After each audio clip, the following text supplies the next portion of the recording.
What if the path we call tradition is less a road to be retraced and more a listening that must be learned anew? The familiar idea of following great teachers like marked footprints across wet earth is comforting and neat, but it also risks turning inquiry into mere mimicry. Bashō did not hand down a method for walking. He pointed to a disposition, the capacity to listen so closely that the road itself answers.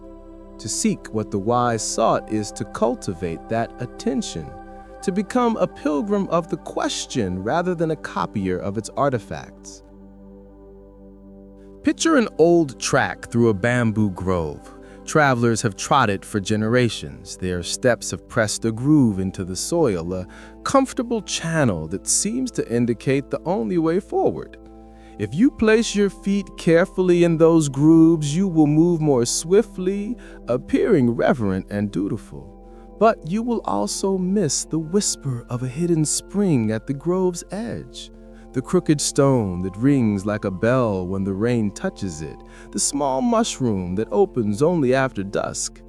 The wise did not prize their footprints, they prized the listening that let them hear these subtle presences.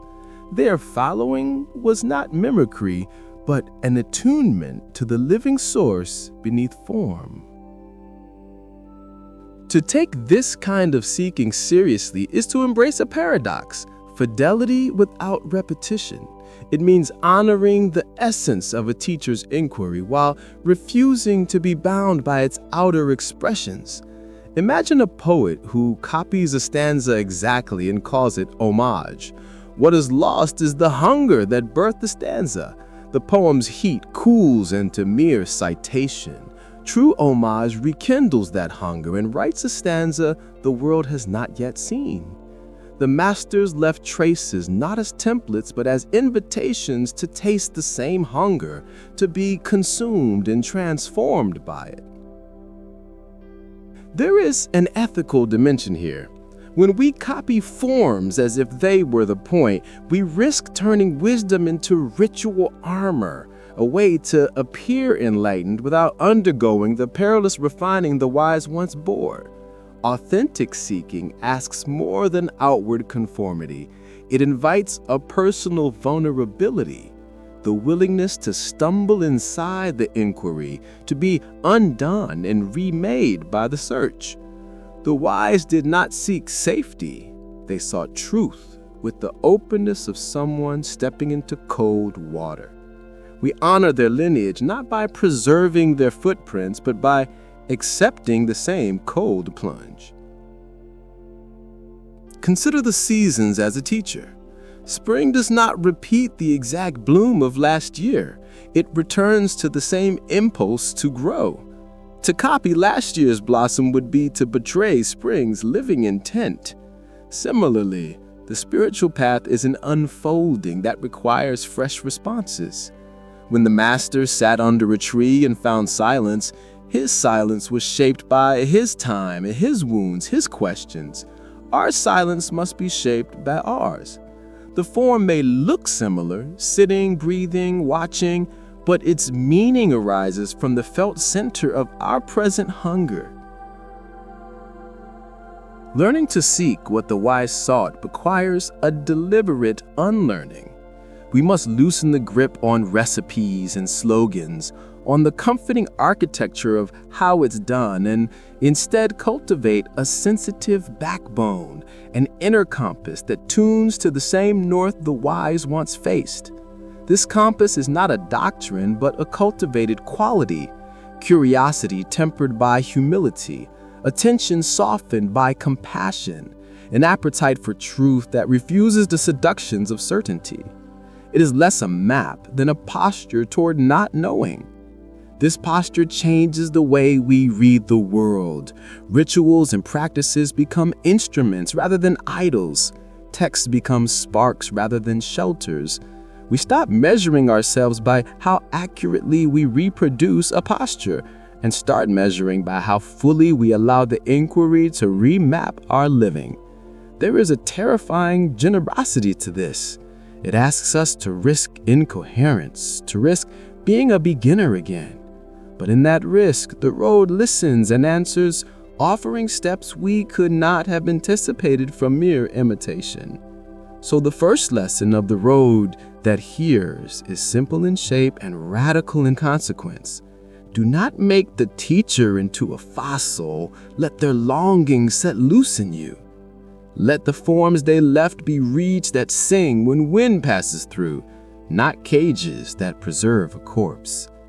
If we can carry that tension between reverence and creative hunger, our path becomes a living continuation of the original search rather than a museum of footprints.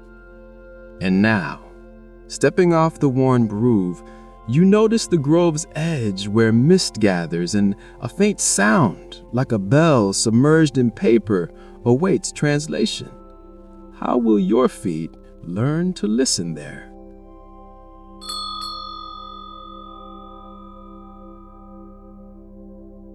The mist at the grove's edge still trembles, and that faint bell-like sound hovers like a promise we cannot yet translate.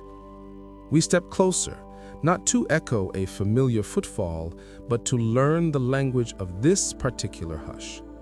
The path we left behind was a comfortable groove, patient like a habit. Here, at the margin, ground is softer, the air thick with possibility. To seek what the wise sought is to enter such margins with ears untrained for answers and a body ready for surprise. There is a quality to marginal attention, an attentiveness that loosens the spine and widens the senses. It listens like water listening to stone, not insisting on reshaping what it finds, but yielding enough to be informed by the contours it meets. In this posture, the ordinary becomes porous. The rustle of bamboo ceases to be background and arrives as a line of a story. The scatter of breath across a leaf becomes punctuation. A gull's solitary cry unfolds into a question directed at the very roots of longing. We discover that the road itself is speaking, but it has always spoken in accents we have misread because we were intent on imitating footsteps rather than learning tongues. To cultivate this ear is to shift from copying to curiosity. Form and ritual have their place. Practices can be boats that bear us across initial waters, but once landed, we are asked to step onto the shore and listen to the peculiar music of this place. The wise did not covet their method as a talisman. Theirs was a hunger aimed at an origin. We honor that hunger by returning to our own raw edge, where familiar answers fall silent and new perception is possible. It is there that the path reveals not a single map, but a constellation of small openings, each requiring a distinct kind of seeing. Imagine an artisan at work. He has inherited tools that bear generations of use. They are reliable and holy in their wear, but the craft demands more than a repetition of old strikes. It demands responsiveness to the grain of the wood under his knife. He must feel how the fiber yields today, which not will resist, where a subtle shift will let a form blossom. So too must the seeker align practice to the present grain of life, adjusting pressure and angle, listening for the small snap that signals a new direction. The living inquiry resists being fossilized into exact replication. It asks instead for adaptive artistry. This adaptive artistry requires a certain courage, the courage to risk seeming inexpert, to stumble through silence where others have rehearsed eloquence. It requires the humility to accept that imitation will not save the seeker from ignorance. Only immersion in the original quest can. When we imitate gestures without the original hunger, our movements become costumes that disguise absence. The road calls for more than faithful footsteps. It calls for the return of appetite. The same fire that once burned the master's chest must be rekindled in our own. That fire is not dramatic. It is an insistence to know, to be known, to dissolve complacency.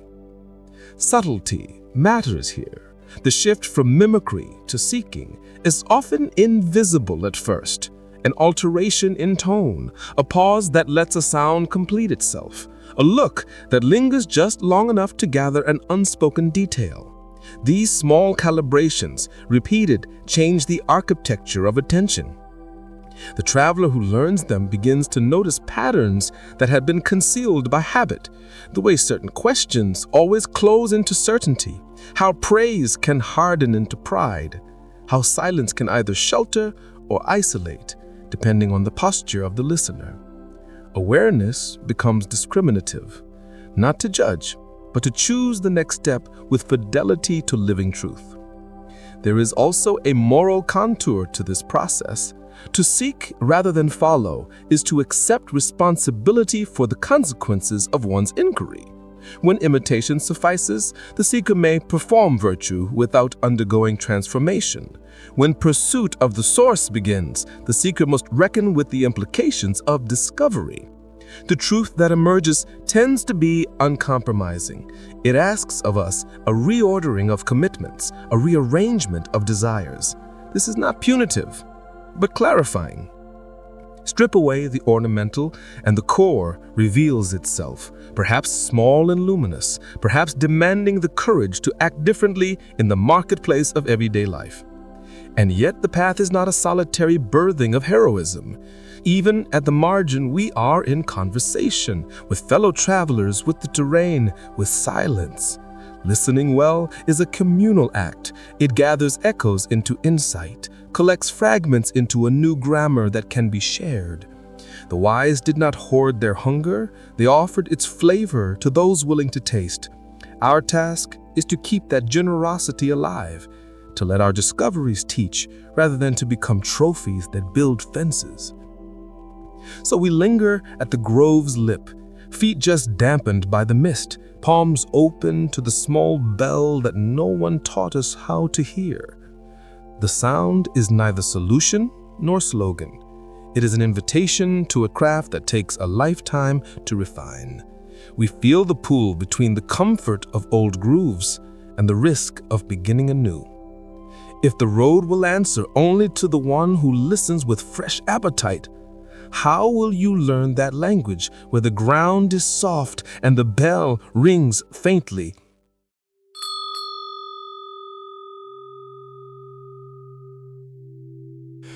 The mist at the grove's lip still clings to your ankles. Its cold, a gentle admonition that listening asks for presence, not cleverness. You had come to the margin to learn a language the warm path could not teach, and now the faint bell that once seemed merely delicate begins to change under your attention. It is no longer a single tone, but a chord, folded with echoes that map the inner contour of the world. The task is not to decipher a code, but to allow yourself to be translated by the place itself. There is a movement that completes the arc of seeking, descent into the hollow where questions take body. Having stepped off the marked groove, you must now risk the small dissolutions that make new vision possible. The grove will not grant answers to one who clings to the safety of imitation. It will reward the one who kneels enough to feel the damp of the earth and listens until the bell does not perturb but becomes a companion, its vibration aligning with the rhythm of your breath.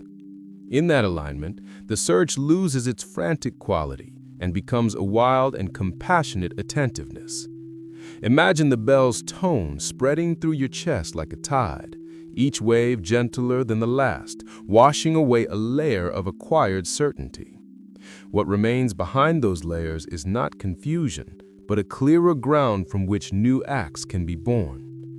This ground is not a doctrine, but a kind of lucidity, a capacity to meet phenomena without reconstituting them into defensive narratives, a willingness to allow sensation and thought to pass through the heart's aperture without automatic reaction. The wise did not leave a map because their discovery was not of place, but of perception. To seek as they sought is to reconfigure the instrument of perception itself. The transformation is subtle in gesture, yet profound in consequence. When you practice this kind of listening, habitual certainties begin to soften.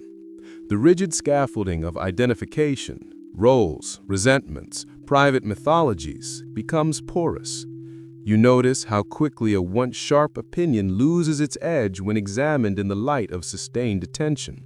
How a grievance unwinds when given space to be seen rather than defended. The road that once pressed grooves into your feet reappears as a series of choices, each step an event of moral and perceptual freedom. The teacher's footprints become obsolete because the lesson they carried has entered your bones and now demands expression in forms the masters could not have imagined. There is a danger here, easily missed. The allure of novelty can masquerade as depth. Seeking must be tempered by fidelity, not to a pattern, but to the quality of inspection. Depth is not the multiplication of practices, nor the compilation of exotic doctrines, but a consistent return to the place where curiosity meets honesty. The honest seeker tolerates discomfort, the patience to sit with a question until pretense falls away, the courage to let cherished certainties be exposed to the air. It is in that exposure that the seed of authentic insight germinates. Poetic images will help here. Think of a fisherman who mends nets on the riverbank. He does not simply repeat the knot his father taught him. He watches the river's speed, feels the current in his hands, notices how the net performs under different weights of catch. His craft is responsive, not ceremonial. So too must our practice be responsive to the living conditions of our heart. The net of discipline must be supple. Otherwise, it becomes a trap rather than a tool for harvest. As you continue, the bell's sound grows familiar, but never mundane. It becomes the measure by which your days are reckoned, an internal metronome that calls for clarity. Decisions are no longer the mechanical enactments of habit, but small acts of creative fidelity. How to speak, when to remain silent, when to withdraw, and when to re-engage. Each choice accumulates into a character of being that is not borrowed, but authored. This authorship is not self-aggrandizement. It is the sober responsibility of one who knows the earth listens. The final movement of the arc is not dramatic. It happens in domestic scenes, the way attention sits at a table, the tone with which a phone is answered, the softness with which an old wound is named. The great revelation of the road that hears is that the sacred is not sequestered in high places, but folded into the ordinariness of life. A teacup becomes a vessel of prayer when held with attention. A task becomes liturgy when performed without hurry. To seek what the wise sought is to let the hunger that once drove the masters animate the small acts of your day, and thereby to make of your life a continuation rather than a repetition. And so the arc closes, from footprints to margin, from imitation to immersion, from noise to the bell's companionable tone. The wise did not ask for disciples who could reproduce their gait. They asked by living that the quest for truth be taken up anew in the unique voice of each pilgrim. The road answers when we arrive with fresh appetite, not with rehearsed reverence. Let the bell's ring settle now as a long, unspoken question that asks nothing of you but presence.